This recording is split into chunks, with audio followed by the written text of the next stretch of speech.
China Uber Alice is brought to you in part by Sushi Market Sprouts on 7th in Santa Cruz and Kaito in the Capitola Mall Food Court. Treat yourself to the finest Japanese cuisine you'll find anywhere with fresh sushi to go and delicious ramen dinners. Sushi Market Sprouts and Kaito. Yum!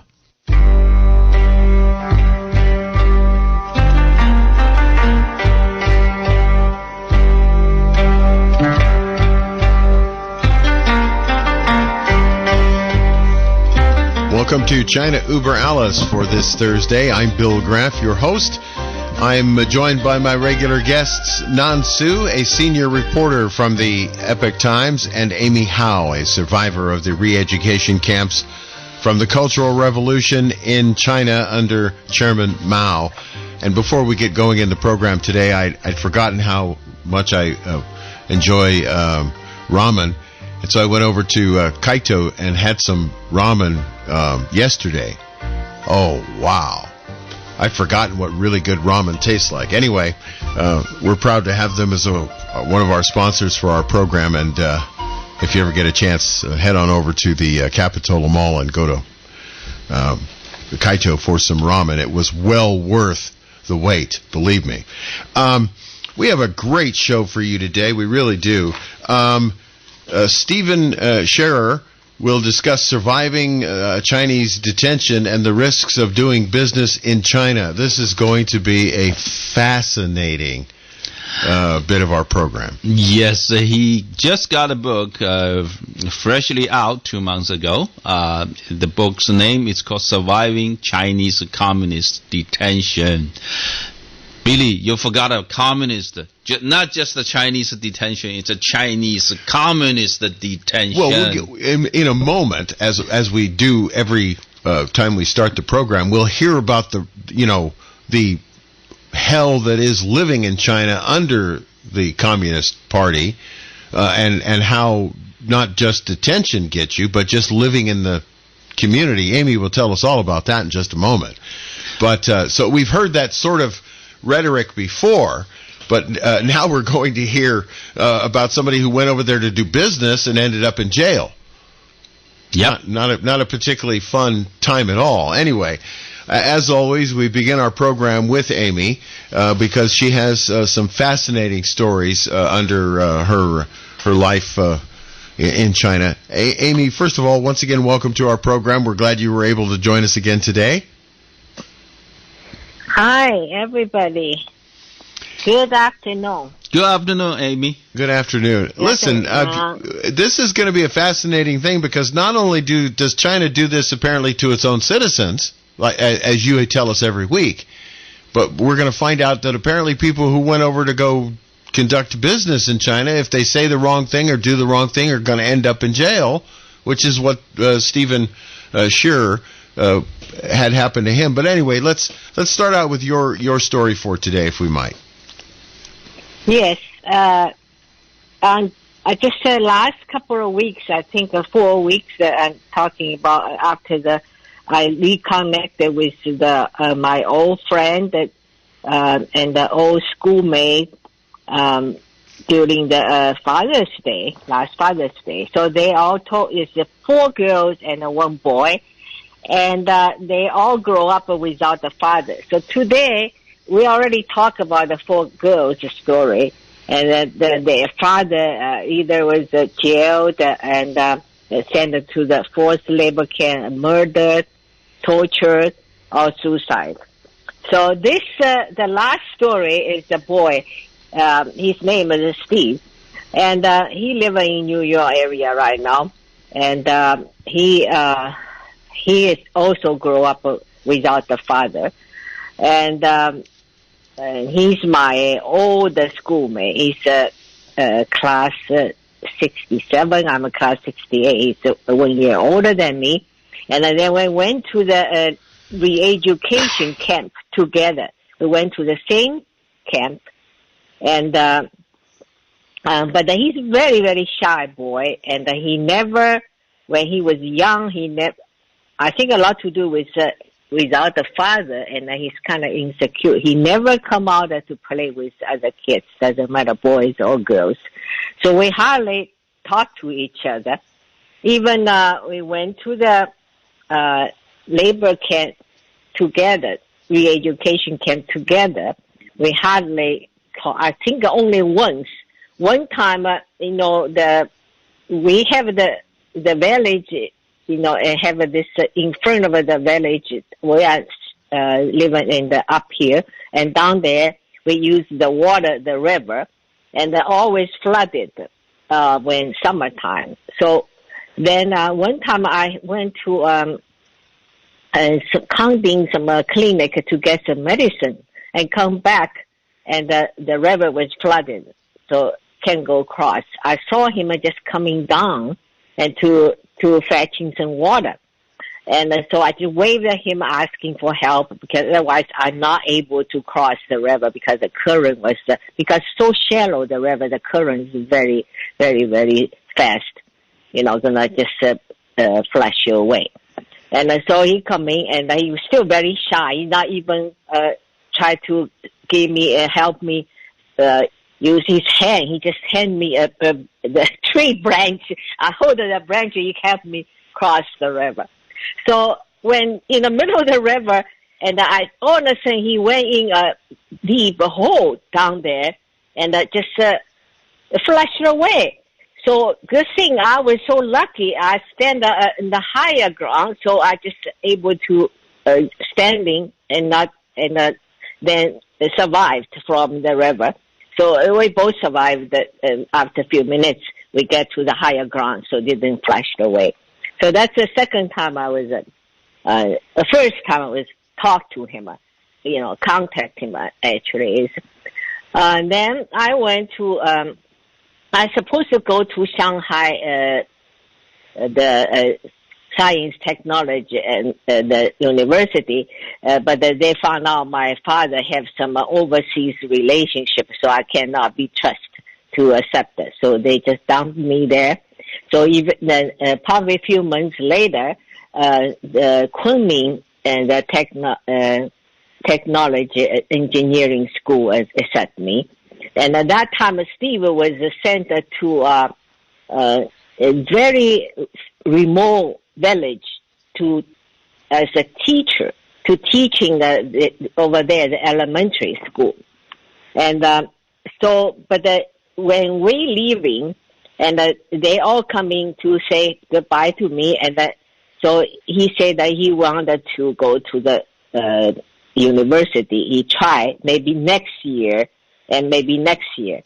So it's already tried, I think, 3 years. He tried very, very hard.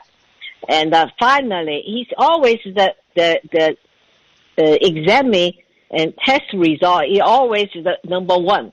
But because his father's problems, so they never accepted him. Finally, and I think that I was in third year college, finally he be accepted and go to not just Yunnan, is go to Shanghai and teachers college to study the mathematics.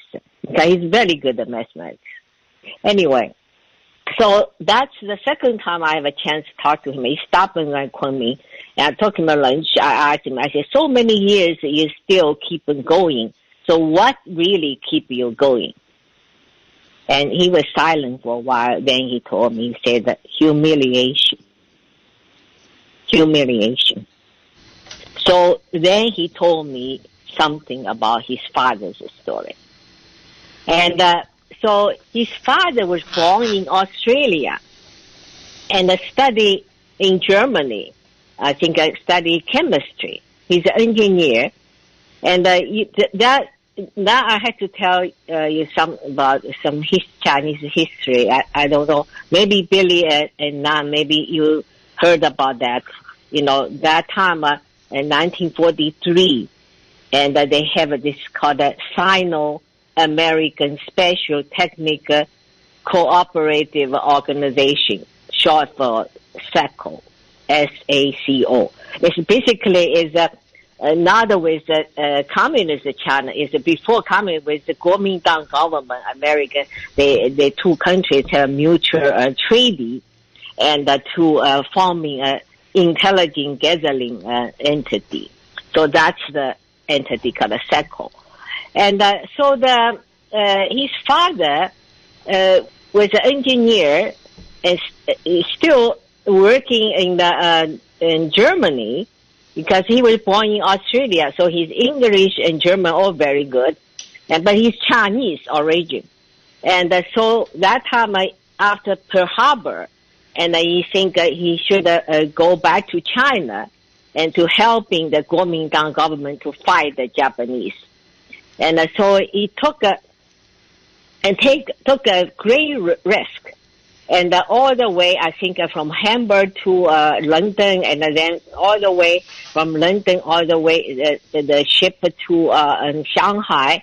And then arriving in Shanghai, he said that he wanted to helping and fighting a Japanese, what kind of place he can go. So somebody told him, but you speak perfect because English is your first language. He was born in Sydney, Australia. He said, so you also speak German, so we had to introduce you to that SECO, Special Technical Cooperative Organization, which was China and American established. And so they sent him to Sichuan, Chongqing. That time, the Kuomintang's capital during the Japanese occupation, they moved the capital to Chongqing. So that place was located in Chongqing. So he joined it. And somehow, it's really a wrong place and a wrong time. And he didn't know anything, because this organization is supposed to fighting the Japanese, right? And then I think they did actually. It's nothing to do to capture communist party members, torture them. It's absolutely against the Japanese, gathering intelligence information. And of course, they need all different technologies. And so they hire those engineers. I think from 1943 to 1946, 3 years, they training about 3,000 those special force against the Japanese. I think kill 70,000 Japanese military, the Schaerer. And then they also into sabotage, I think, destroy some 200 bridges, everything, all good things they did. Of course, 1946, the war is over, Japanese surrender, and so don't need it. So they dissolved, and no more. But he also come back to Shanghai and working in the chemical factory as an engineer. And but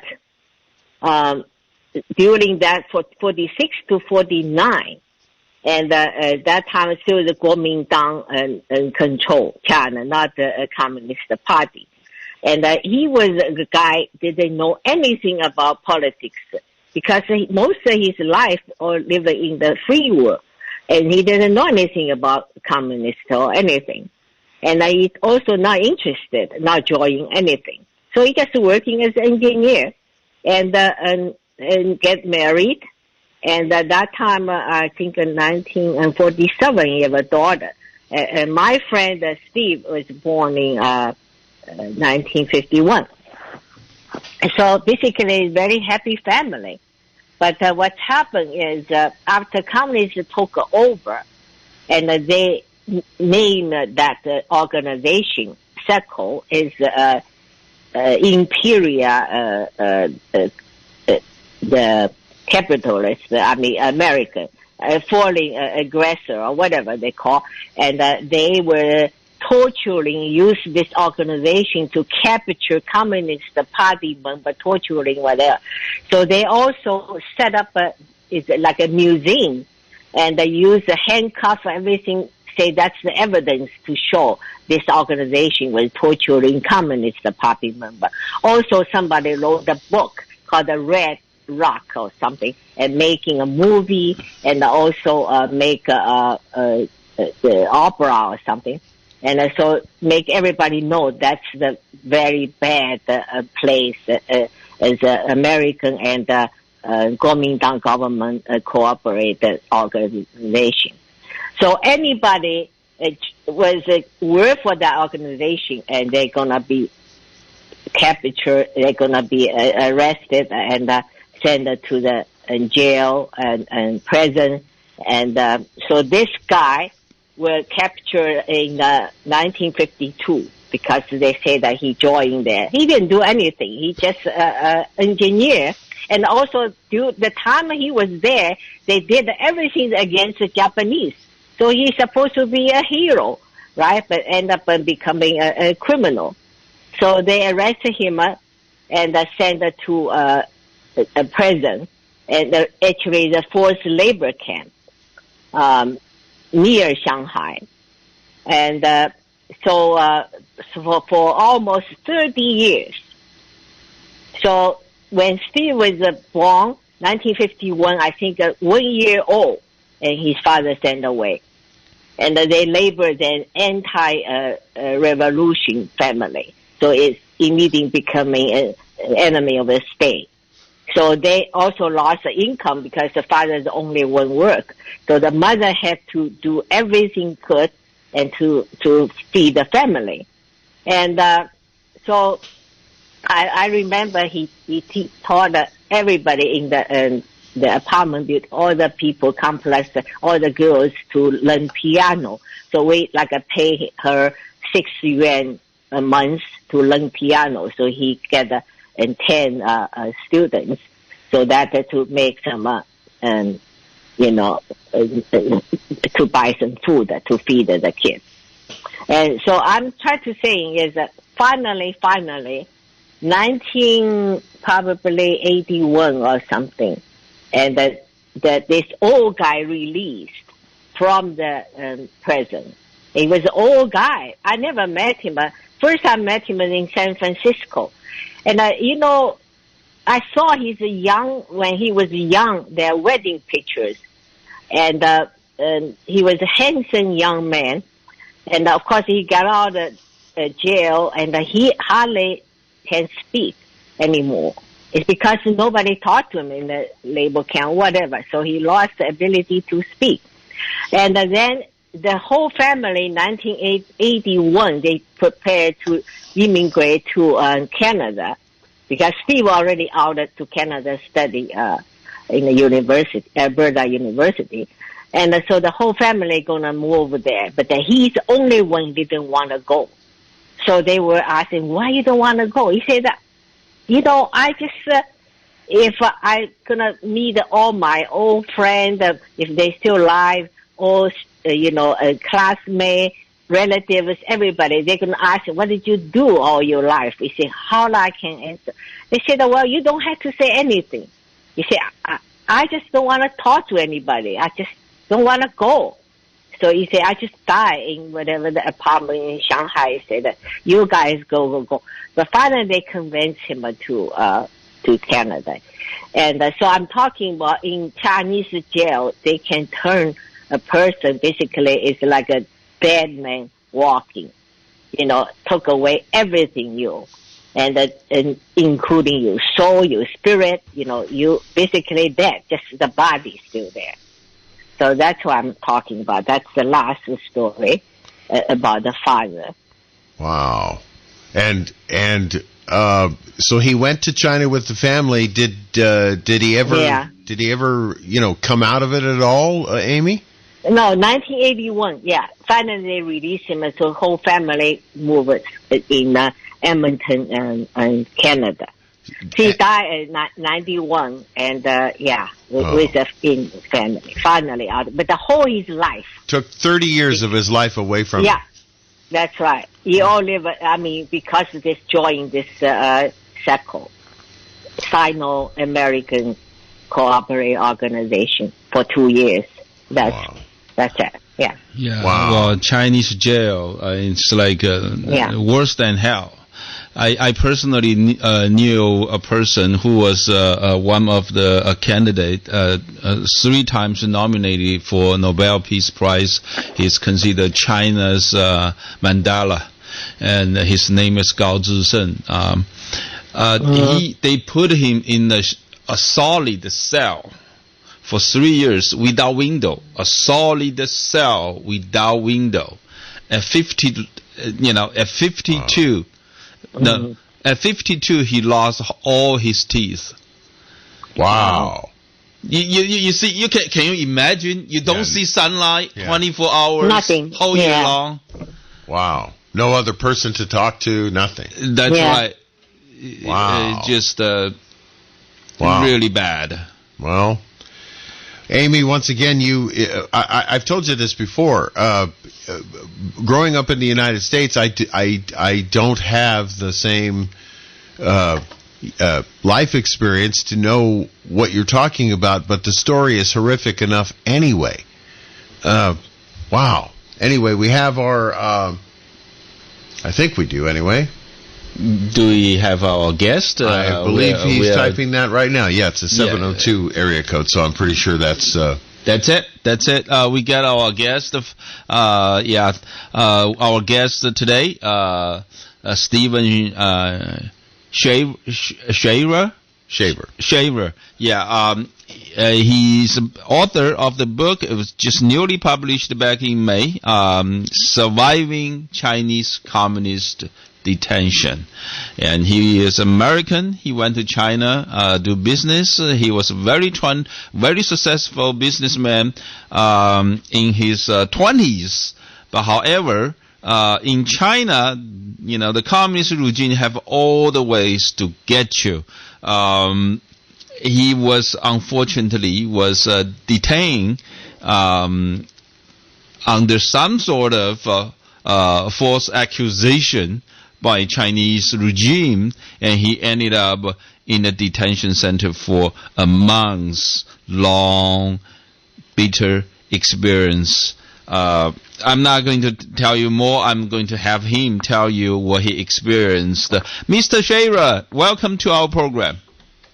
Yeah, Nan, thank you very much for the invitation. It is a pleasure to be here, and I couldn't have said it better myself. You covered it pretty accurately with your introduction. Stephen, could we get you to say your name correctly, because we've had somewhat of a debate about it, your last name? Yeah, it's a tricky one. So just like the word share, like if you're sharing something, add an ER to that, and it's Schaerer. Okay, thank you. That clarifies it for me. Now I know how to say it.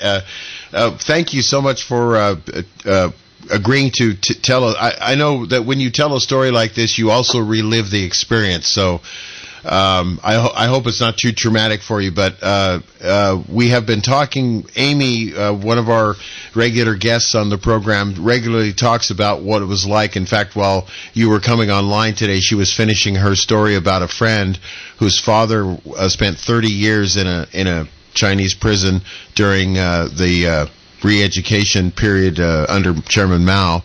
And that's horrific enough, but for a person who went to China to try to conduct business and ends up in jail is even different. So we're looking forward to your account of what happened. So tell us, Mr. Schaerer, what happened?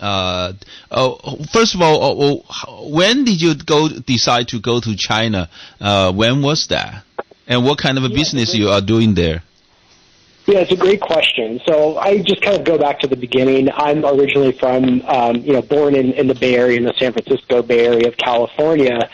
And so I went to college there as well. I graduated with a degree in chemistry from Sonoma State University, and shortly thereafter ended up kind of looking at opportunities. The initial trajectory was I was going to go get a PhD in OChem. I loved that area of chemistry specifically, but realized I didn't want to devote the rest of my life to chemistry. So a job in China just kind of haphazardly fell onto the radar.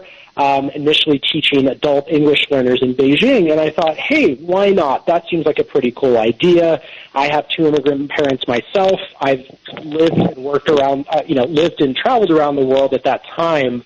I'd been through Europe extensively. I'd been through Latin America extensively, which is where my parents immigrated from, and of course North America. So to me at the time, as a young 22-year-old graduate, I just thought, hey, this seems like a cool job opportunity. I get to go see a new part of the world, and that was really the extent of the logic. So I did my due diligence. I went to the embassy in San Francisco, or at the consulate, I believe, got my visa. What year was that?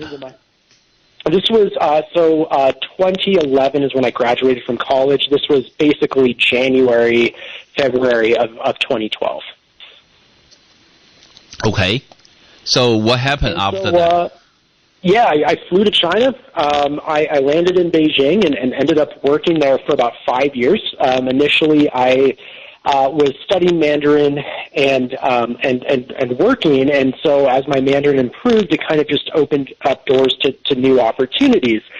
And so before long, I was actually working on founding my own company. It was an educational consulting business with Chinese partners in Beijing.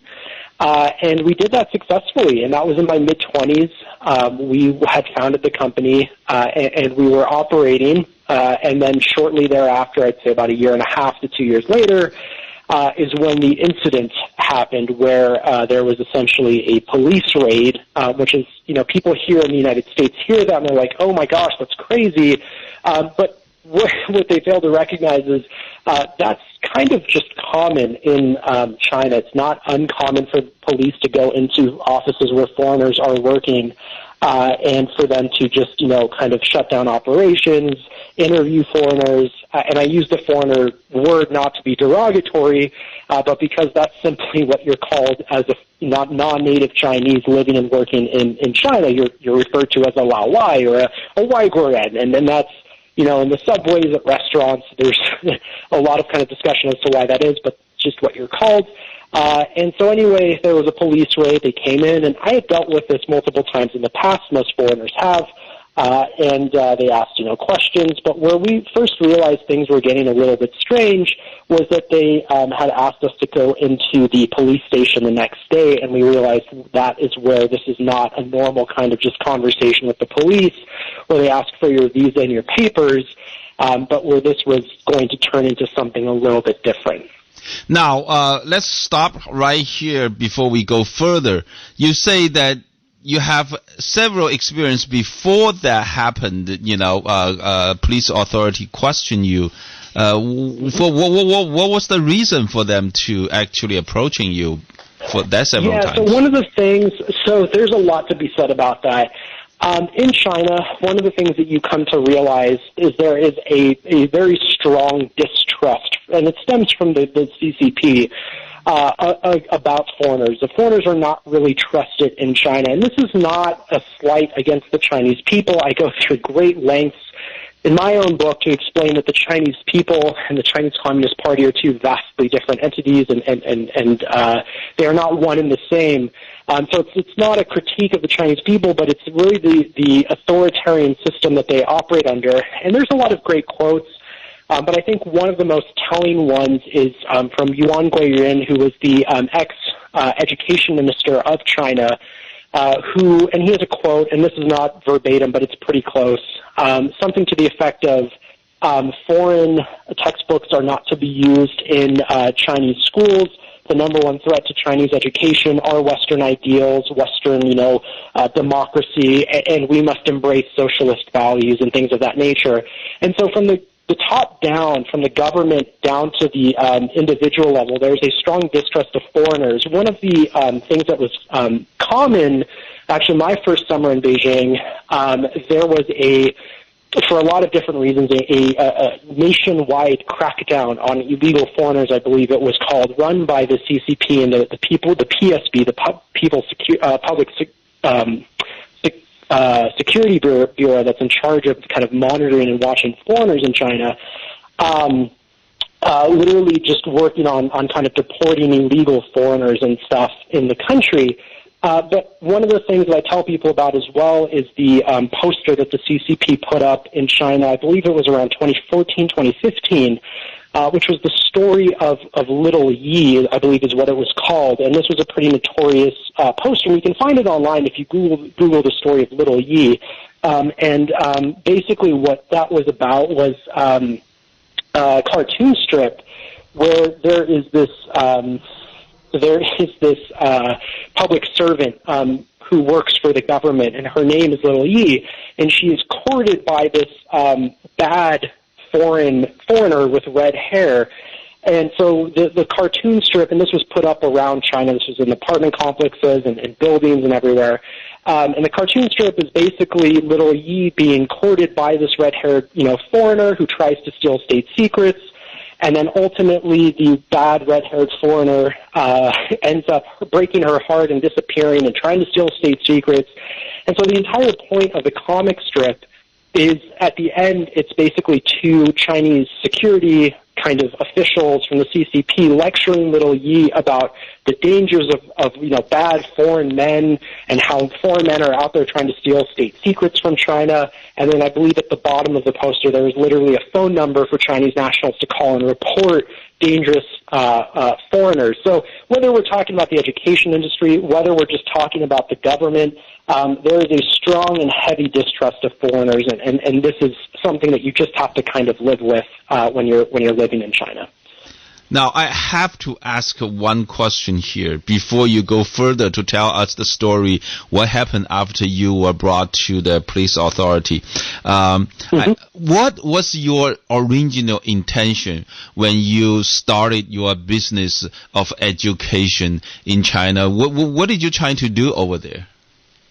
Yeah, so we were working with different clients. So one of the things that, again, a lot of Americans fail to realize is the importance of the English language in China. It is much more than just a tool to get a promotion or something, but it's almost an indicator of your status and your education, to the point where Chinese nationals, adults, will literally, and again, if you go into any major city in China, if you go to Beijing, Shanghai, Chongqing, Shenzhen, there are English training centers literally littered around every major city, and not just one or two, but many different brands and companies competing for that business. It is a multi-billion-dollar industry.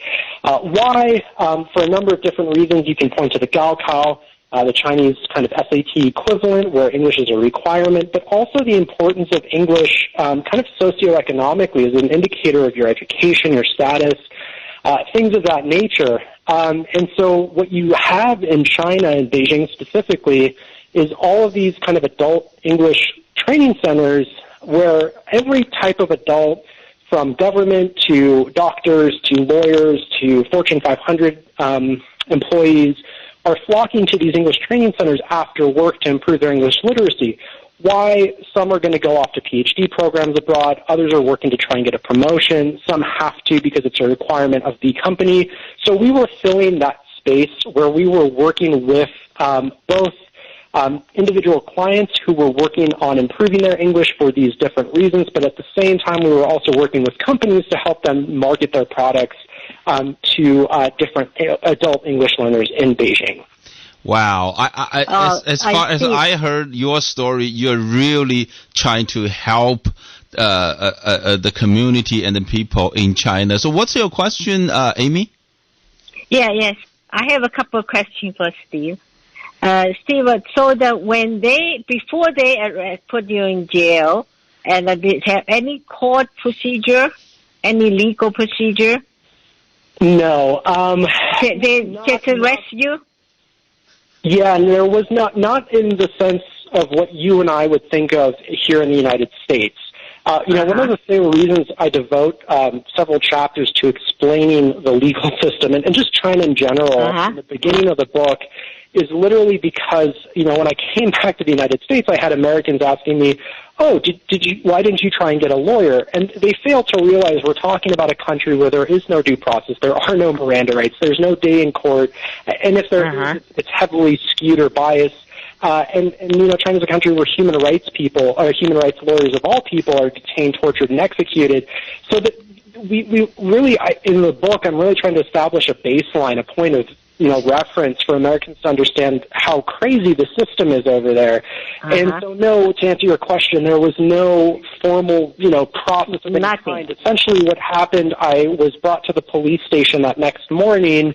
I went through hours of interrogations where I was, at the end of this, forced to sign and fingerprint documents that I didn't have time to read, in Mandarin, of course. And so, when the Chinese police... So they don't allow you to have a lawyer or interpreter or anything? It was sign and fingerprint the documents now.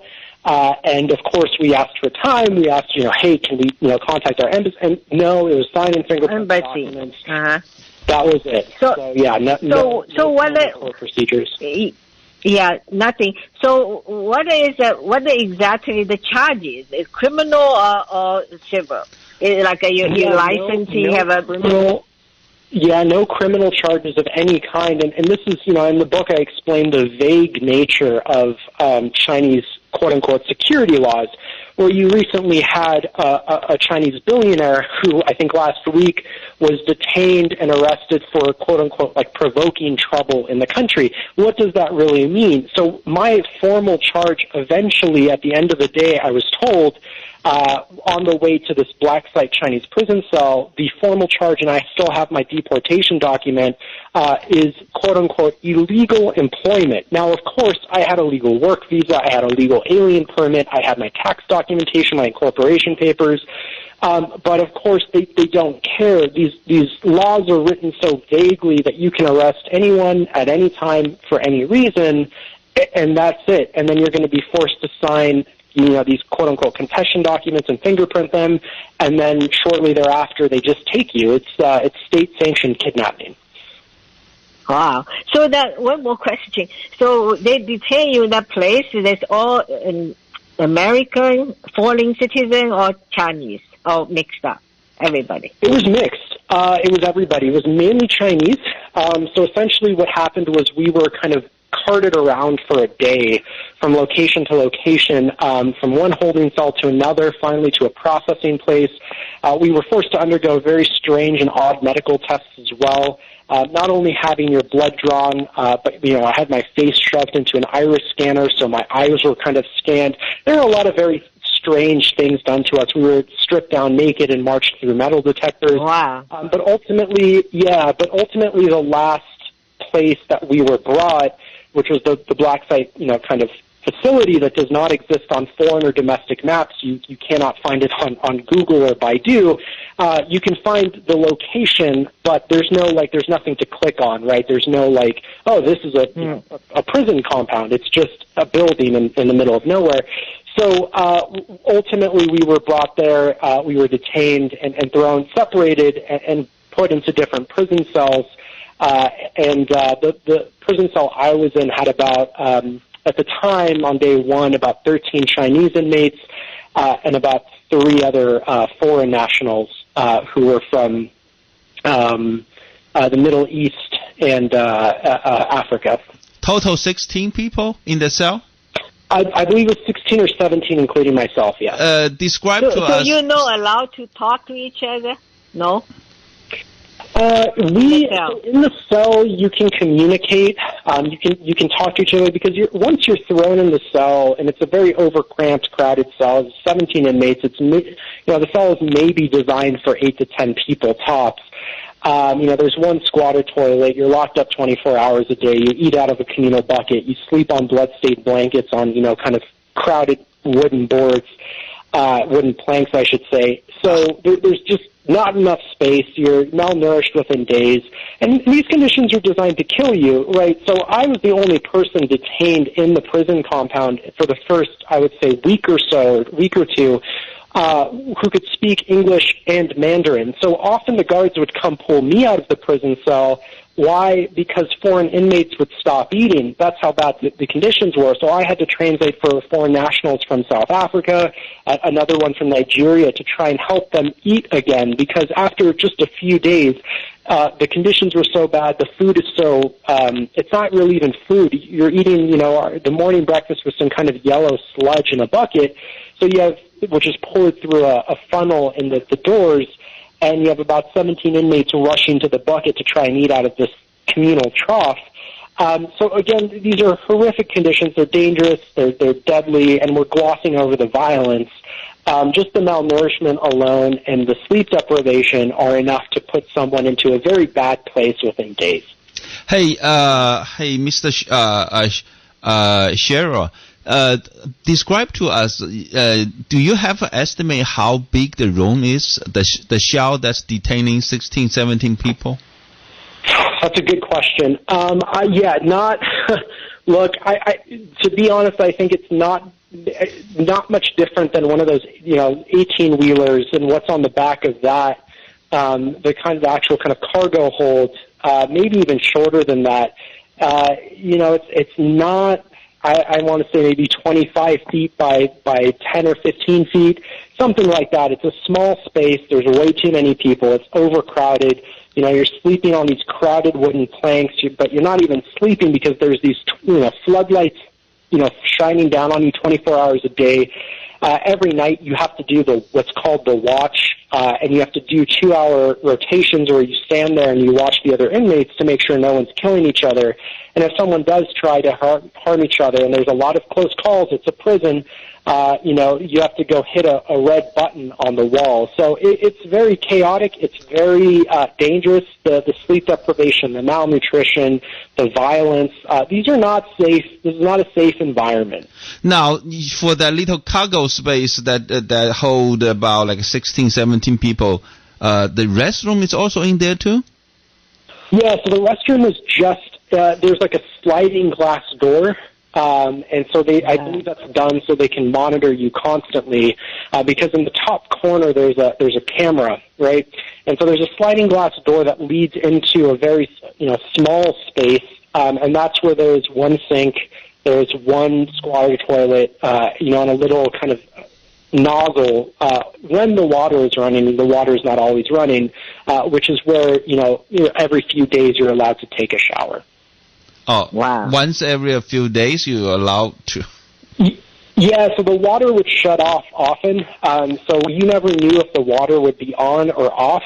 Many times you didn't have water, and again, that was your only access to drinking. So on top of all the other problems in the prison cell, you never knew if you had water that day, or that, would it be shut off again? Would it turn on again? So it's a form of, on top of everything else, you're now dealing with what I think is a form of psychological torture, which was this restricted access to water. Sometimes it was on, sometimes it wasn't, and you never really knew. Now, explain to us, I still didn't quite understand when they say you are illegal employment. Do they mean that you are illegal to work in China, or you hire someone else illegally? Which one is what they try to accuse you? Yeah, the first, not the second. So they said I was working in China illegally, which was what was so confusing, because I said, look, here's my legal alien permit, here's my legal work visa, which, by the way, I've had for years, here's my tax documentation, here's my incorporation papers, here's my registration with the Public Security Bureau and the police, which every foreign national has to do in China. So I had all the legitimate documents. I had all the paperwork. I had been there for years. This was not my first day in China. But of course, none of that mattered, which is what was so confusing and frustrating, because they kept saying you're working here illegally, and I kept saying, no, here's my visa, here's my work visa, here's my alien work permit. But of course, no one cared at any point. Now, Mr. Schaerer, actually, you must have your business license, right? When you apply your business license in Beijing, didn't they ask you for those documents to check on you before they actually prove your business license? Oh, yeah. I had all of my business documents. I mean, when I went into the police station the next morning, I brought all of my papers, every legal working document, my police registration, my PSB registration, my visa, my incorporation documents, my tax papers. It didn't matter. They just said, no, you're working illegally, you're here in the country illegally as an employee, and you need to, we're going to do whatever we're going to do with you. So, hours later, I found out what that was, which was literally a black site Chinese prison cell. But I still have my deportation paper, and if you've never seen one before from the Chinese government, I can send it to you after the conversation. There's like 4 little spaces, and they just check why you're being deported from the country. And one of those spaces, the one that's checked on my document, is quote-unquote illegal employment. So Steve, how many days you were retained there? Yeah, so total I was detained for about 22 days, so just under a month. But the biggest problem when you're detained in China, as it sounds like you're familiar, is you're held, number one, you're held what's called incommunicado, which means you have no communication with the outside world. If you ask to talk to your embassy, you're told it's illegal to contact your embassy. And number two, not only are you held incommunicado, so you have everything you have is taken from you. You have no contact with the outside world, but on top of that, you're held indefinitely. You don't know how long you're going to be in detention for. My first day in detention, one of the cellmates in my prison cell, who was from an African nation, he had been detained for, I want to say, 2.5 months almost. Wow. Something around there. But he was in the same situation. He didn't know how long he was going to be detained for. He did not know, and he was not allowed to contact his embassy. He had no idea. So it was horrific. It was horrible, just hearing the story. They confiscated your cell phone? So when you were detained, so what they did after we were, stripped down naked and marched through metal detectors, as all of our belongings were taken, they were put into a bag, and then that bag was then taken by them and put into a separate, part of the building, and then you're given prison clothes. So we were given, a pair of prison pants, a prison jacket, and a prison, pair of sandals. And that's what you're given before you go into the prison cell. So everything you have is taken from you. Now, did you actually specifically ask for a lawyer? I'm sorry. Well, did you actually specifically ask for a lawyer, for attorney, for legal service? So when I was detained the first morning, the next morning when I was on day one, I guess you can call it, the U.S. Embassy had dispatched a consular officer, and so you're brought out of your prison cell by Chinese guards, and you're brought to this whole other part of the building. You have to walk through this courtyard, and then you eventually get to a different section of the compound where it doesn't look like a prison anymore. When you walk in this building, it's nice couches, nice black leather couches and vases and nice furniture and decorations on the wall.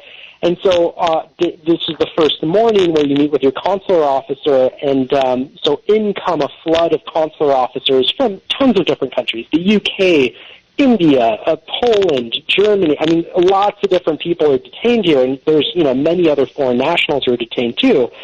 Some people are there because they did drugs, some people are there because they got fights, but other people who were detained had the same kind of problem that I had, which was they were just kind of arrested for no reason that they could really understand and brought and detained here.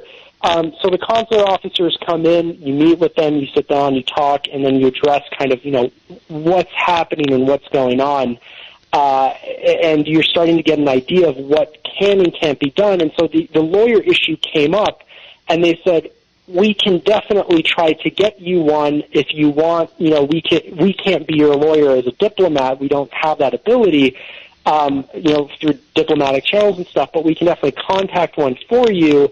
But they said in their experience, it doesn't matter. It won't change anything. It does nothing. Again, in China, the state is in control, not the legal code or anything else. So the point was largely made. It wouldn't be advantageous or helpful in any capacity to call a lawyer. So, Stephen, during that period, did anybody, those interrogation officer or anybody, and was selected for the money, for collection money? Like you pay something so you can get a better treatment or whatever? That didn't come up, but what did happen and what was very strange is money was addressed. When I was talking to the police in the interrogation, the police started asking me several very strange questions. And one of the strangest questions was when they were looking at my tax documents, because I brought all my papers in, and they knew, what my salary was and what my, tax how much I paid in taxes, and I was paying a lot of money in taxes.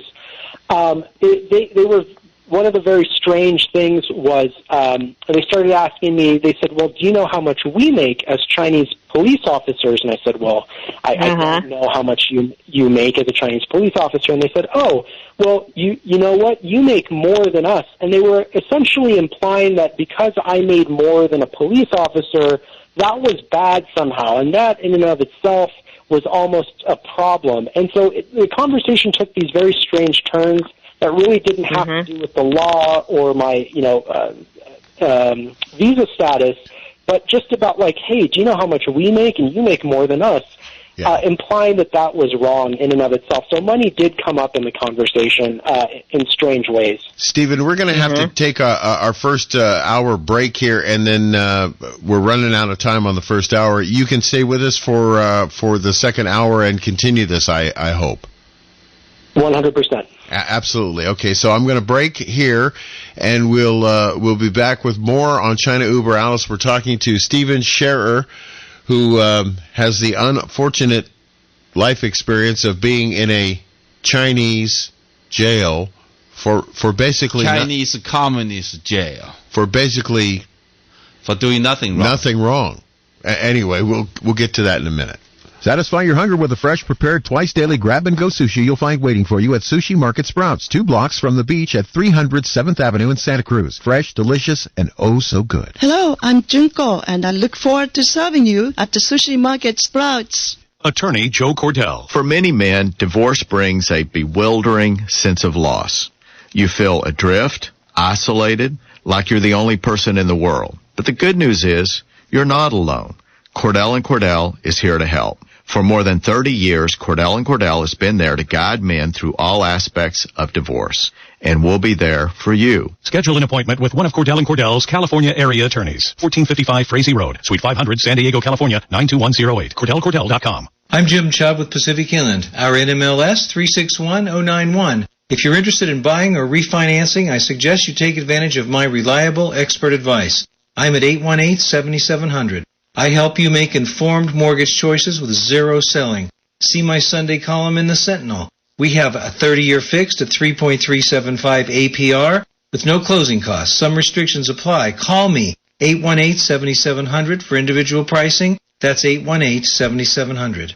Cami Corvin is the executive producer for the Think Local First radio show. Join Cami each Saturday from 2 to 4 as she hosts what is going on in our community for local businesses and local issues. Think Local First is brought to you by Bruno's Bar and Grill in Scotts Valley, Togo's in Scotts Valley, Capitola and Watsonville, Tremonti Italian Restaurant in Santa Cruz, and Kissed by an Angel. Think Local First every Saturday on AM 1080 or KSCO.com.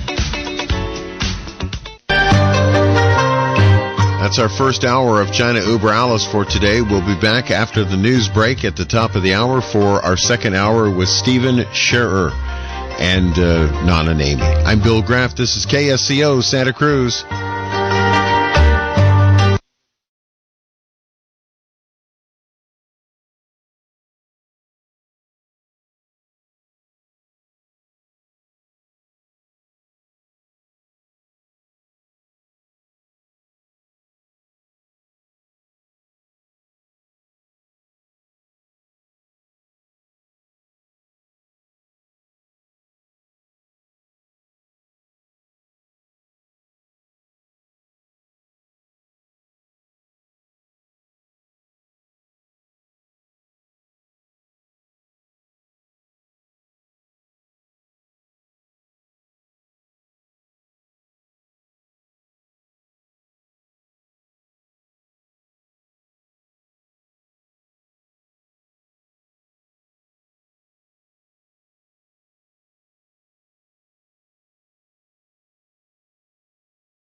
China Uber Alice is brought to you in part by Sushi Market Sprouts on 7th in Santa Cruz and Kaito in the Capitola Mall Food Court. Treat yourself to the finest Japanese cuisine you'll find anywhere with fresh sushi to go and delicious ramen dinners. Sushi Market Sprouts and Kaito.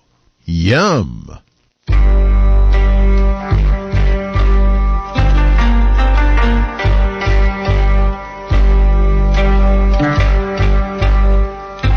Welcome to the second hour of China Uber Alice for today. I'm Bill Graff, your host. I'm joined by Nan Su and Amy Howe, our two regular guests, and also this hour by Michael Olson. And we have our guest online, Michael Schaerer, who has the unfortunate experience, there's no other way to put it, he was detained in a communist Chinese jail for no apparent reason except that he was told that he was illegally operating as a business, I guess is the best way to put that. In any case, we'll check in with him. Amy and Stephen are on the telephone with us today, and we want to thank both of them for being with us, and as Michael Olson has just joined us as well. The new guy in the discussion, Michael, do you have a question? I know I have many that have come to mind after the first hour, but... Yes, first of all, I would like to thank Stephen for confirming my worst fears about China. When I was studying Chinese... way back when. As a matter of fact, I was studying Chinese before Nixon went to China. And it was my great hope that I could make China, part of my future. But in studying Chinese, I came to realize that Chairman Mao and the Chinese Communist Party would never allow me to do that for the simple reason that I'm a contrarian. Which is to say, I have a penchant for, being on the other side of the freeway from everybody else.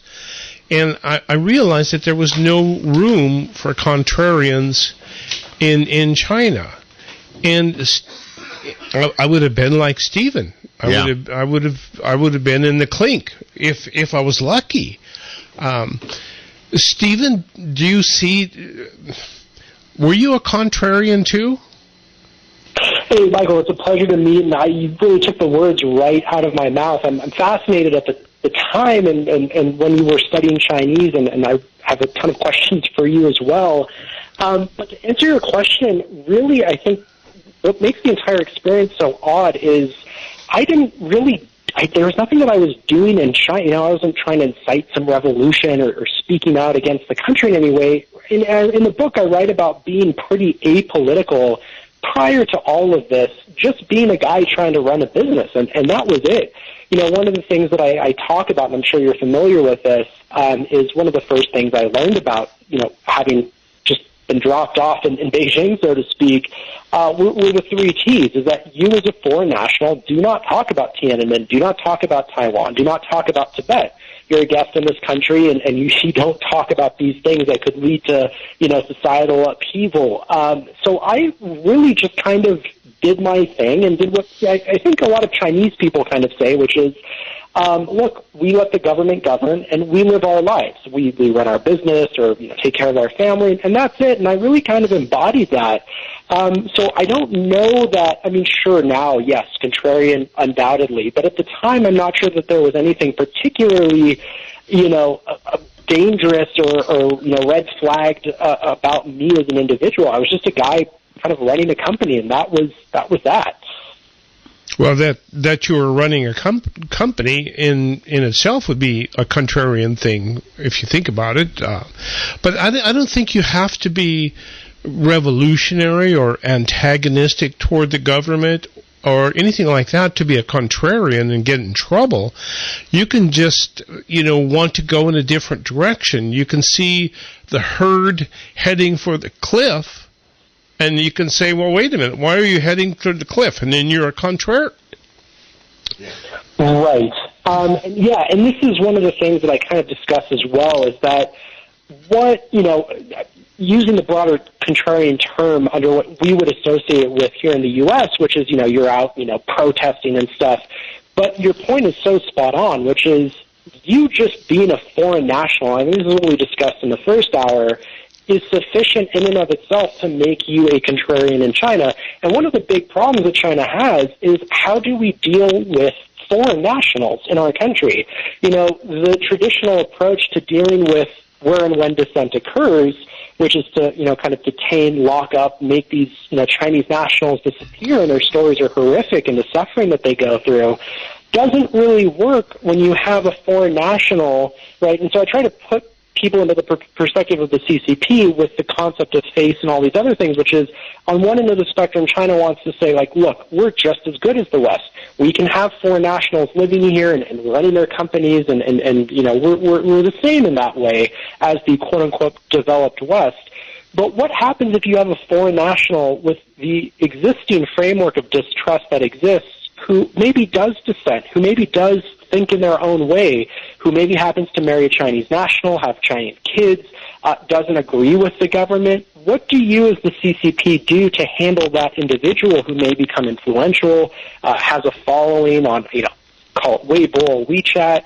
And so that's where I think the Chinese government becomes stuck between a rock and a hard place, is what do we do with foreign nationals that don't conform or might have their own ideas, and they struggle with what to do because the traditional methods employed on the Chinese nationals and the Chinese people may not work if you have a foreign government, an adversary like the U.S., Japan, or Germany, willing to go to bat for their citizens, saying, hey, don't do this to our people, and now it's become an international issue, and it's not just something you can kind of sweep under the proverbial rug. So far, part of the discussion that I find very fascinating is how you quickly were given the opportunity to meet your consulate compatriots, and how little and how ineffective you quickly found out they were. Which kind of what you're talking about sort of is following along with how the American diplomats in China must feel about being diplomats in China. Obviously, the Chinese government is trying to come to grips with how best to deal with foreign nationals living and working in their country. But clearly, the American diplomats living in China are not able to do what diplomats normally do when one of their citizens gets in trouble. Right. Yeah. So it was an odd process. For a duration of the car ride, where we're locked in this transport vehicle for inmates, essentially surrounded by armed Chinese guards, and it's a late night kind of thing. We had our phones that were given back to us. And so we called our respective embassies, and I have two. I have dual citizenship. My dad's from Switzerland originally in Zurich, so I hold dual U.S. and Swiss citizenship. So I'm frantically phoning both embassies, just being like, what is going on? And yeah, your point is, again, very, very spot on, which is there's not much they can do in a country like China where there is this top-down authoritarian system where there is no dissent, there is no deference to foreign governments and their thoughts or opinions or whatever, unless of course it serves the interests of the CCP. So this late-night phone call, surrounded by armed guards in a prison transport vehicle to the U.S. Embassy was essentially, I'll give them credit, they did what they could. A frantic, essentially 911 call of sorts, saying like, hey, help, I'm being detained in China for no reason, here's my name, here's my passport number. And so the person on the other side was very, did what they could, and she was very nice. It was nice to just hear an American voice after a day of having been held in a holding cell. And she was trying to calm me down and, whatever, and I replicated the same call to the Swiss embassy as well, but under weird diplomatic frameworks and laws, they can't do anything for you because you're there on your U.S. passport, so legally, only the U.S. government can then go to bat for you. So I didn't really have too much criticism of the State Department or the embassy up until I came back to the U.S., because I think they did what they could, and the consular officer that came out from the U.S. Embassy was great, very, very, knowledgeable, and again, doing the best that they can under these very difficult circumstances. But where I do find critique with the State Department and the embassy and everything is that you would think if one of your citizens were detained under such horrific circumstances, when and where they get back home, if they're lucky enough to survive the insane chaos of this environment, you would assume that they would be reaching out to you, wanting to learn more about the experience. Hey, what was it like in there? How can we advocate for you? What can we do to protect U.S. citizens who may still be living and working in China?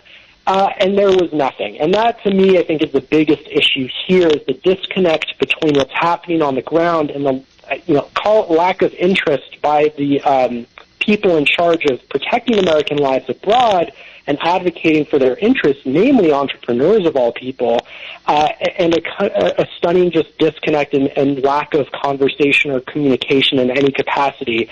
And so that's one of the things that I'm working on rectifying now, which is reaching out to lots of different lawmakers, not only from my original congressional district in California, but lawmakers passing legislation around the country, working to kind of educate them and teach them about, hey, Americans are being falsely detained abroad, we're being tortured, and where and when this happens, not only should there be accountability, but when you're half dead and flown back to the United States, hardly able to stand up on your own 2 feet because of malnutrition, sleep deprivation, and all of these other conditions that I survived, we need to have people there on the ground making sure that you're okay and you're at the very least taken care of medically.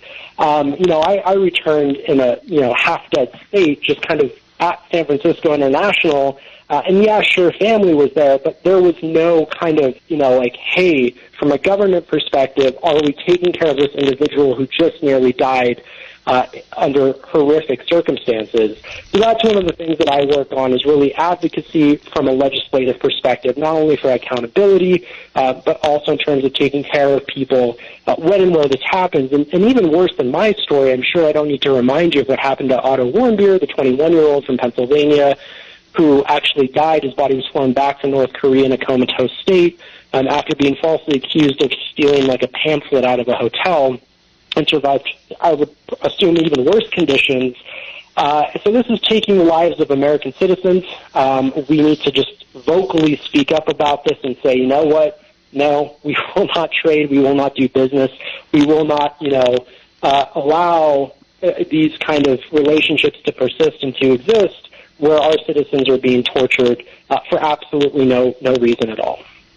Stephen, your account of being in jail reminded me of a story, one day in the life of Ivan Denisovich by Solzhenitsyn, and it kind of leads me to believe that these kinds of conditions exist in totalitarian regimes everywhere.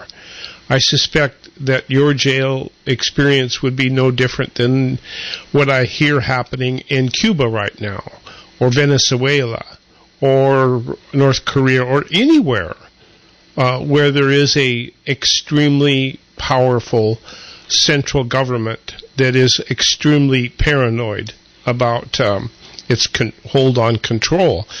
But I wonder how that impacts the average Chinese person who's trying to go about their day-to-day lives. Are they always looking over their shoulder for the man coming after them? Yeah, and that's a great reference point. Yes, the short answer is yes. You never know, and not only Chinese nationals, but foreign nationals as well. So there's my example where it's like, look, you've done nothing wrong, you ran a company, and then you're just haphazardly thrown into a condition or an environment that could take your life.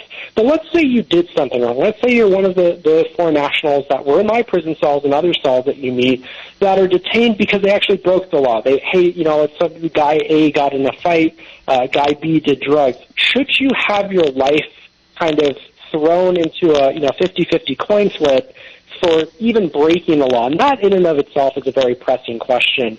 But even if you do nothing wrong like me, you could still just be living and working in China like the Michaels out of Canada and be on the receiving end of China's notorious hostage diplomacy, where you're just living your day and your country does something that China doesn't like, and then all of a sudden now you're a target simply because you happen to live in the wrong country. So it's not safe from a perspective of a foreign national, but also then, yes, the Chinese people suffer the worst. And I go through great lengths in my book to share their stories as well, where a lot of Chinese nationals are dealing with, conditions that make what I survived look like, a walk in the park. We're talking about a country that, regularly uses things like mobile execution vans where they repurpose ambulances, send them into neighborhoods to commit, state-sanctioned execution against Chinese nationals. Wait a minute. Mobile execution vans? So they're like... Yep. Look it up. So what China does is they will repurpose what were once ambulances, right, these vehicles meant to save life, turn them into mobile execution vans. And there's actually an interview with one of the companies that does this in China, and they were confused because they're like, yeah, these things are wonderful, they're great, like they work so well, but we're not getting any international sales. They couldn't piece together why the mobile execution vans were not selling internationally. Now, the logic behind this from the CCP, and there is logic that is argued, is that not only were the mobile execution vans more effective, but they're more humane compared to what was traditionally done, the literal death by 1,000 cuts. And they said, well, this is an attempt to make things more humane, where we're now using lethal injection. You get to go say goodbye to your family in your neighborhood before you're killed. And then what they would do would then use the human, harvest the human organs, which would then, as we all know, go out into the black market. And they would actually critique the West. The CCP said, hey, you're the ones in the West that are inhumane. You allow, drugs to destroy your neighborhoods and your cities and your families. We instead send a message. We let people know that we'll drive into your neighborhood, we'll execute the drug, seller, whoever's, convicted with too much, and there's a precedent that's set. So you're the ones, in fact, that are inhumane and crazy in the West for allowing your neighborhoods and your communities to be destroyed by drugs. We set a very clear precedent, and we now have this humane medium of doing this. So you have human organ harvesting, you have mobile execution vans. We're in an environment, and this is why I wrote the book and devoted the first few chapters to just trying to explain to people in this country the disconnect between what is normal here and what is normal in China. So we're just on two different planets, so to speak. Stephen, I don't want to have you leave our program today without a couple of things happening. The first is I have to know how you got out. We've heard about how you got in and the randomness of why you were detained in the first place. But I have to know, could you detail for us how you managed to get out of jail? So, there were two meetings with the U.S. consular officer who came, same person both times, great guy, just knowledgeable, helpful to the degree that he could be. And the second meeting was him, myself, a female that was detained in a separate part. There's a female kind of section or area of the prison compound, an American national is housed there as well. And then I write about that in the book. And then a CCP immigration officer. And at this point, I was irate. I was not in a good place. I mean, you put someone in these conditions for a day or two, they start to go kind of a little cuckoo. And so by then, I was pretty pissed off because there were close calls. My life could have been lost. I was trying to convey this information to them. And so, long story short, basically, there was a meeting. I was informed that I would be being deported. To which I burst out laughing, and the CCP immigration officer was not happy with that. He was very unpleased with but that's where you're kind of at the point. I'm like, look, just send me to any other country. I will never come back here again. I promise. And so you signed some paperwork, and then eventually, long story short, about 7 to 8 days later from that meeting, we were actually pulled out of our prison cells, handcuffed. One-way trip to about an hour-long drive to the Beijing International Airport, where you are escorted around Beijing International, one of the busiest airports in the world, with your kind of escort of police officers in full uniform. your CCP immigration officers in full uniform, and a big, busy international airport full of people taking pictures of you, trying to understand, and you look disheveled and broken and destroyed. What you did, is this some dangerous criminal? People scratching their heads, trying to figure out what happened, and then you're escorted over to I was escorted to a United Airlines flight, and then you're the last person to board. You're handed your deportation documents by the officers. They watch you and make sure that you board the plane. And then you have a plane full of terrified people who are like, oh, God, now he's on the plane without his, escort of 4 officers and immigration officials, understandably horrified because you look like a crazed criminal surrounded by all these officers. And then that's it. You fly. I was flown straight back to San Francisco, and that was it in a nutshell. I made it back to the U.S. and still here. Now, one thing I do want to ask is, you stay in such a horrible condition, detention cell. Now, when you walk to the separate building, which was arranged nicely, furnished nicely for the counselors to meet the diplomats, did you tell them you are living in an entire different world that's right next to the building, another building? Did you tell them that? Yeah, I explained it, and they're familiar. Of course, they're not allowed to go see that part of the complex. They're only allowed in this beautiful, it's crazy. You go into this separate part of the compound, and but they're familiar because they had been, they dealt with other, foreign detention in the past and other Americans who had been detained. So they know. You explain it, and they're like, look, I understand, but there's nothing they can do for you. One of the first things they tell you is, you do not fall under U.S. law. You are just, you're here. We can advocate for you, but we can't, get you out. We can't act as the police or lawyers.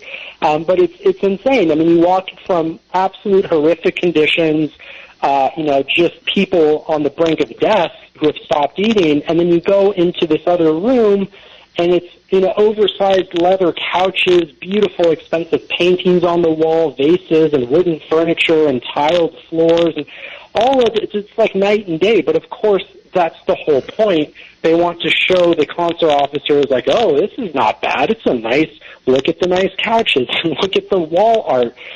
It's absolutely insane. And so, yeah, I explained that to them, and they were well aware of the difference between the two. Stephen, do you think China has a system of law and order? They do, but it's an authoritarian system of law and order.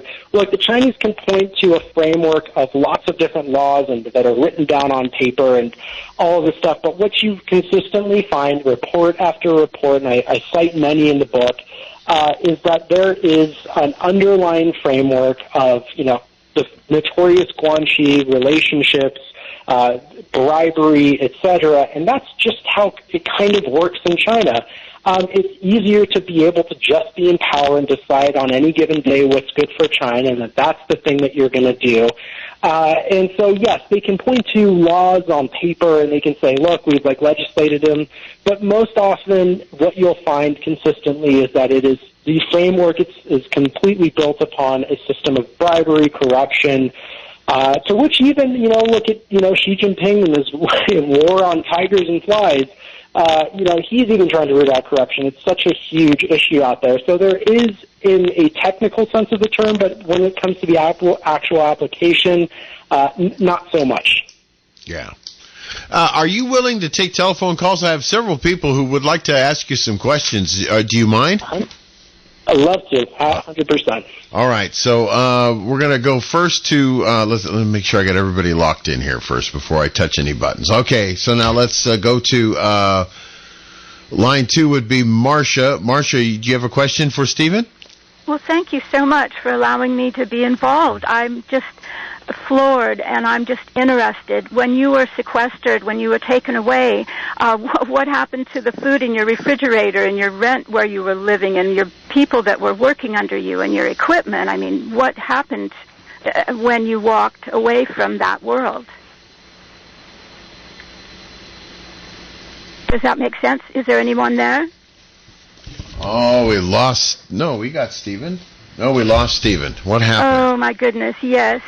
Oh, he was locked in, but he... Well, I would bet nothing happened. I would bet somebody marched into his apartment and took it away. But I think Stephen's calling back. Stephen's calling back. Hang on just a moment, okay? Yes. I had him locked in, but I'm not sure what happened, so we're going to double lock it again.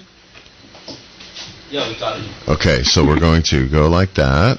Oh, I see what's going on. The call bank is canceling people as we put them on. All right, Stephen, the caller asked, I don't know if you were able to hear it because when I punched the call up, it went away. But she basically asked, what happened to your life, your company, your food in your refrigerator, your neighbors when you were detained, and then your later office deported. Properties, or all your that stuff. Your Xerox machine, and your rent and your office that Is that you all rent just from. canceled? All disappears overnight. You know, on top of the horrific nature of the experience, you just lose everything overnight. It all goes away. All your property. Now, I got lucky. My girlfriend at the time, I was able to submit her name to the U.S. Embassy, and they notified her prior to my departure, and she herself, she's a Chinese national, she was able to kind of round up all of my stuff to the degree that she could, and she actually met me at the airport that morning and, loaded up my suitcases as much as possible, so I at least got to have, keep some of my clothes and my personal effects. I didn't lose everything, so to speak, and she did the best she could. But the two other people I was detained with, foreign nationals as well, they lost everything. It's just a one-way trip to Beijing International. You get driven there, and that's it. There's no pit stops. There's no, hey, your whole life is here. It's just everything, your apartment, your bank account, it's just gone. Does that happen with Chinese people as well? Worse. But yeah, I mean, the short answer is yes. I mean, look, there was, I forget his name, the pig farmer billionaire in China last week, or a week ago, he was in the news recently, who was, again, it's essentially I think they said he was provoking unrest or something to that effect. I can't remember. And he essentially, I think they detained him, and he just lost, I think, pretty much everything. But they're doing this now in China to Tencent and Group.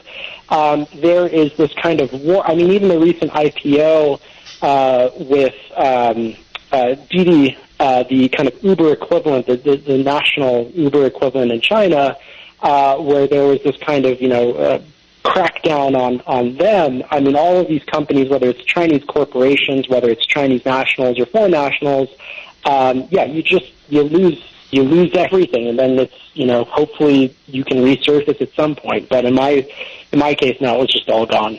Do you think that they would? So Steve, so did they ban you back to China? So no more, you cannot have a visa or anything since they deport you? Yeah, so it's actually kind of ironic. I was given a 3-year travel re-entry ban, so I could not go back to China for 3 years. And they actually said something to the effect of, good behavior or something while you were in prison, we could give you 5 years, but we're only going to give you 3 years. Of course, I would not go back because it would not be safe. I mean, I have a book exposing the CCP and a lot of what they do to, not only Chinese nationals, but to foreign nationals as well. So from a safety perspective, not a technical perspective, I would not return to China, which is really sad because I still have friends there. There's food that I miss. There's places I love to go visit. It just would not be safe for me anymore. So finally, you figure out that what's really went wrong is a political dispute or business dispute. Or maybe you talked to some of the friends, somebody else told them that you said something which they don't like? Yeah. No, there was nothing. I've heard a lot of different things. There's a lot of kind of assumptions about what it was.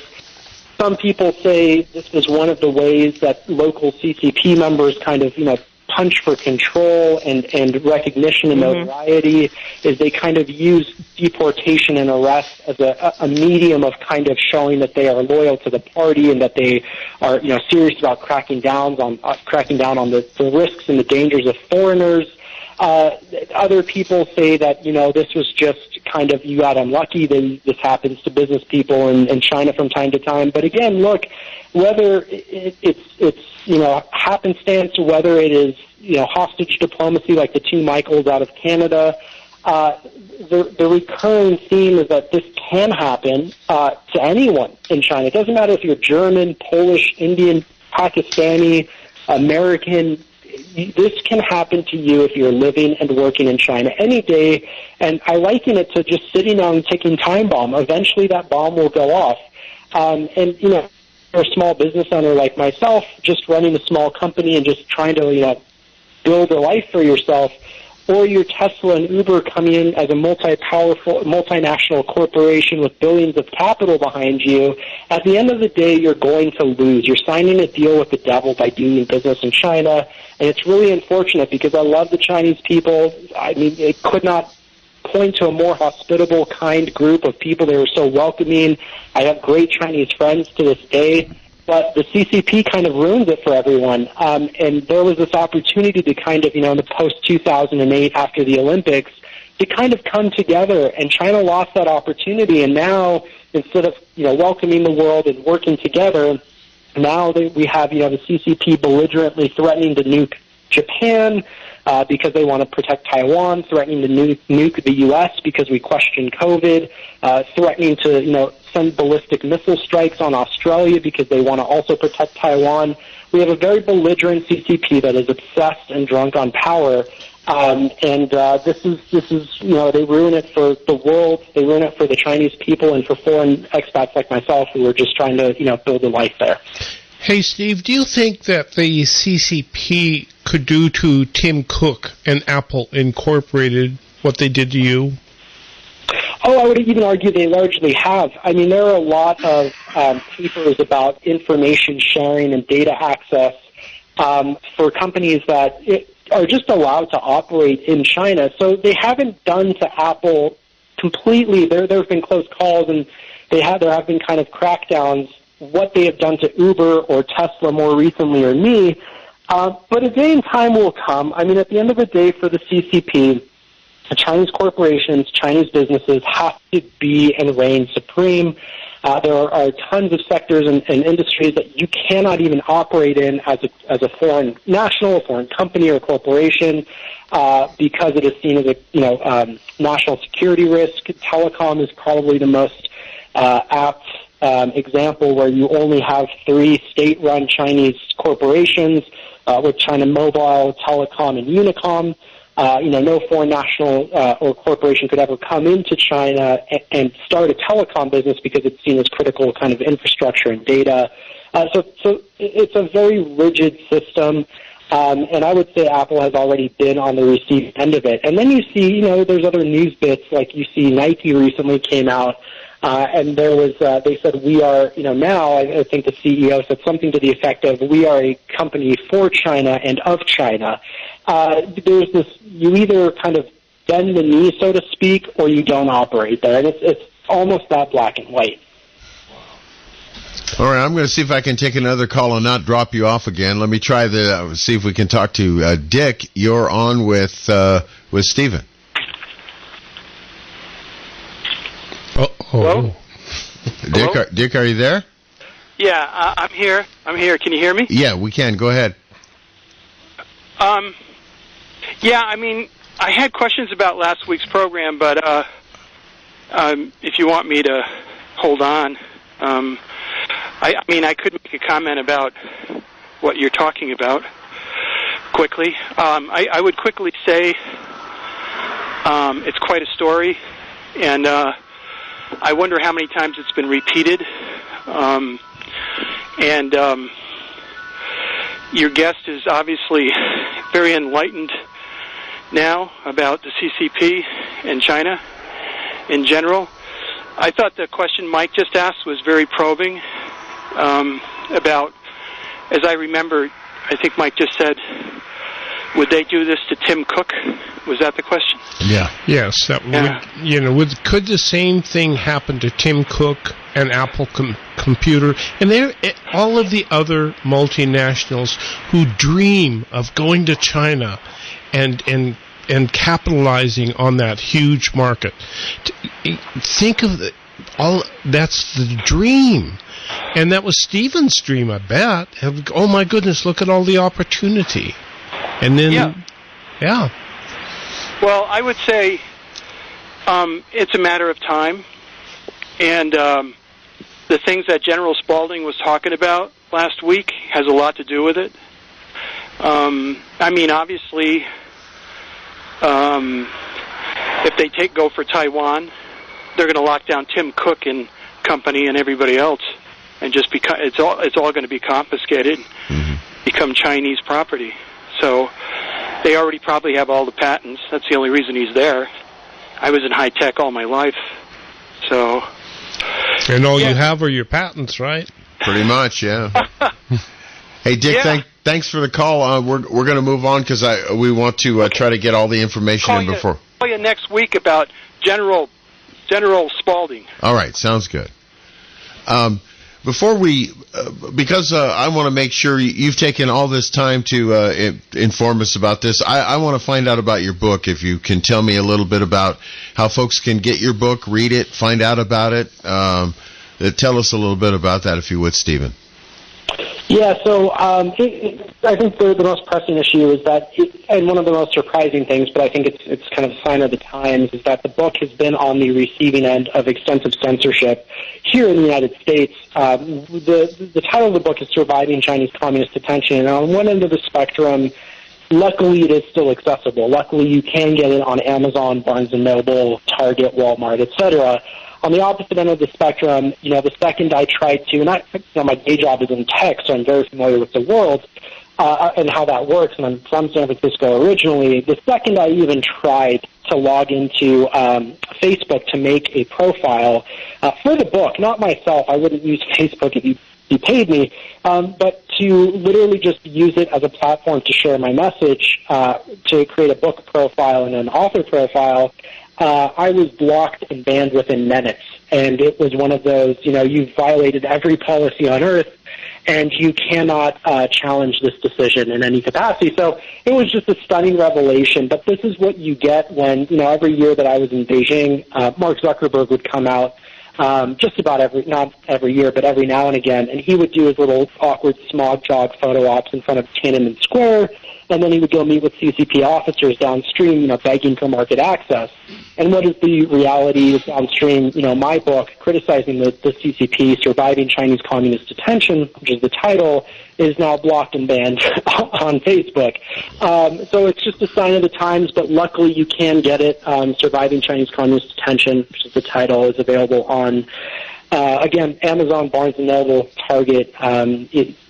Pick one of them, and it is an important message. It is not just the story itself, although I do kind of grab you by the collar and bring you into a black site Chinese prison cell. It reads like a CIA spy narrative or story or something to that effect, but it's also very well researched and cited. It tries to really put into perspective for the average Westerner what is China in the modern era, how does it work, why is it the way that it is, and then I use my story as a backdrop to kind of put all of that research and stuff into perspective. Do you think China really is operating in the modern era with respect to how a Westerner might see the modern era? It seems to me like they haven't changed much from the days of Chairman Mao and the days of the Soviets. It seems to me like Ivan Denisovich is still alive and well. Exactly. No, they are not. When the reference to modern era is simply how they operate currently, but no, they are very much still of the. I mean, look, you just had a couple, Chinese athletes pin a Mao little kind of pin on their, when they took the stand at the podium at the Olympics, in which they may now lose their medals over. It's kind of political activism, but. You still have a government that is highly bought into the Maoist era You have Xi Jinping, who recently came out and stated that the United States is the number one source of chaos in the world and the number one threat to China. You have a very belligerent CCP that's coming out pretty much weekly now, monthly, threatening to nuke a new country. Why? Because it disagrees with them. Threatening, ballistic missile strikes on Australia, threatening to take Taiwan by force, literally killing soldiers in Ladakh on border disputes. Threatening to nuke the United States if we continue to inquire about COVID origins. It's a very dangerous, dated system. It's authoritarian. Look no further than the social credit score, where you literally have a number assigned to your existence as a Chinese national, and foreign nationals as well. And if that number drops too low, well, now all of a sudden, if you want to go on a trip to Shenzhen or Dalian or Chongqing or Shanghai, you can't stay at a 5-star hotel. You can only stay at 3-star hotels, or your child can't go to certain schools, or you can no longer fly or take the train, which is weirdly starting to happen in the U.S. now. And it gets worse. Then, if it goes even lower, then you disappear. And they're looking at everything. There's a composite score on you, literally addressing who's in your network, what websites do you visit, who do you talk to, are you outspoken, and they can scale this with machine learning and build a very accurate kind of depiction of who they think you are, the number you're assigned, and then it starts to impact your life, and you could end up even paying a higher interest rate on your mortgage as opposed to your neighbor. So it's a very, very dangerous system. The CCP is playing with fire every day. And the book, again, Surviving Chinese Communist Detention, does, I think, a pretty good job of at least explaining the framework behind it and how this system arose. Stephen, we've asked the same question of various other folks who have been our guests on our program. Do you feel safe now that you're out of China? Are you looking over your shoulder?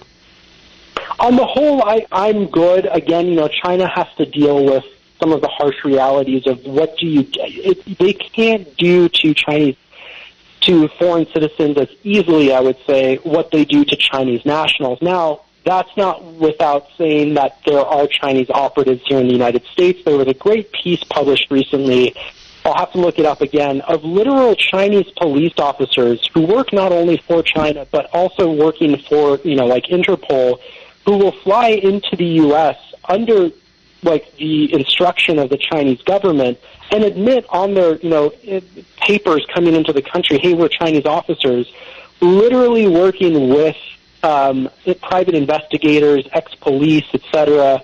And what they do is they will try to exfiltrate Chinese nationals who have been charged in China by the CCP and try to literally rip them out of the United States. And for the first time ever, there was a very big public lawsuit on this.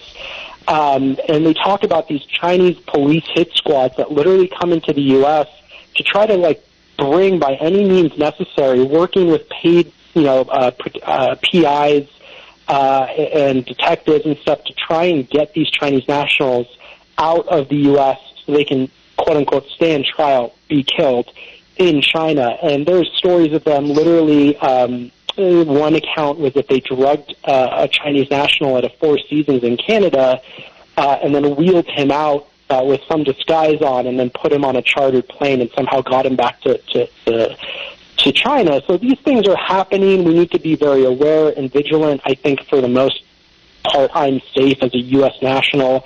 But there is an attempt to silence, censor, and go after Chinese nationals who live abroad and then using their family back home in China as a medium to kind of, threaten them. And not only me, there's other foreigners, here in the U.S. that are married to Chinese nationals who have been on the receiving end of this. One of them is the original YouTuber in China, the first foreign YouTuber in China back in the day. He has a channel, Serpensa. You can look him up. He has a channel with another guy, an American called LaoY86. long story short, they're both married to Chinese nationals. They had to flee China for similar reasons. They were not detained, but they dealt with a lot of persecution. And so they talk about their stories. There's many iterations of this, but the CCP is really trying to come into the United States to target dissenting voices, both foreign and domestic. What about the public here in the United States? Do you see the possibility of it waking up to what's really going on in China? Or do you it seems like there's a lot of effort to keep that public from waking up?